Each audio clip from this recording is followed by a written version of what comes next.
मुसलमानों के कायद के मुताबिक हज़रत मोहम्मद सल्लल्लाहु अलैहि वसल्लम का अक्स या तस्वीर ममनू है और इसको इंतहाई काबिल मज़म्मत समझा जाता है। फ्रांस में सैमुअल पैटी नामी टीचर ने अपने तालिब इल्मों को पैगंबर इस्लाम से मुतल्लिक खाके दिखाए, जिसके बाद इसे कत्ल कर दिया गया।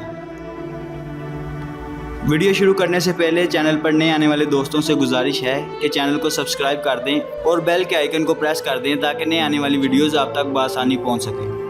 अस्सलामुअलैकुम दोस्तों, मैं हूं मोहम्मद अबरार और आप देख रहे हैं इन्फोवेव्स। दोस्तों, फ्रांस में ये मामला तंज़िया अखबार में खाके शाये किए जाने के बाद इंतहाई संगीन सूरत हाल इख्तियार कर गया था। पैटी तारीख और जिग्राफिया का उस्ताद था। इसने हालिया बरसों में कई क्लासों में अपने शागिर्दों को ये खाके दिखाए और मुसलमान तालिब इल्मों को वो ये कहता कि अगर वो समझते हैं कि ये खाके इनके लिए नाकाबिले बर्दाश्त या इश्तियाल अंगेज़ हैं तो इन्हें ना देखें और नज़रअंदाज कर दें, जो कि एक सच्चे मुसलमान के लिए एक नामुमकिन काम है।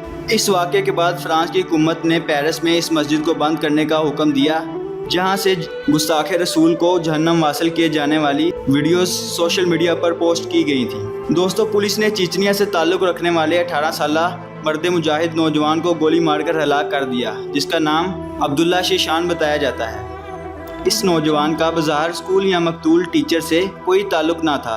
इस शख्स ने मकतूल का घर जाते हुए पीछा किया और रास्ते में इसके सर पर वार किया, जिससे इसका सर कलम हो गया और ये गुस्ताख रसूल जहन्नम हासिल हो गए। इस मौका पर फ्रांसीसी सदर ने अपने एक बयान में कहा था कि इस्लाम पूरी दुनिया में बहरान का मज़हब बन गया है।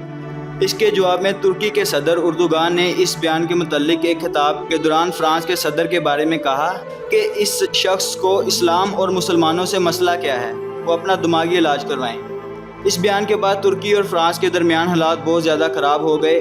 फ्रांस ने तुर्की से अपना सफ़ीर भी वापस बुला लिया और दोनों ममालिक के दरमियान अल्फाज की जंग जारी है।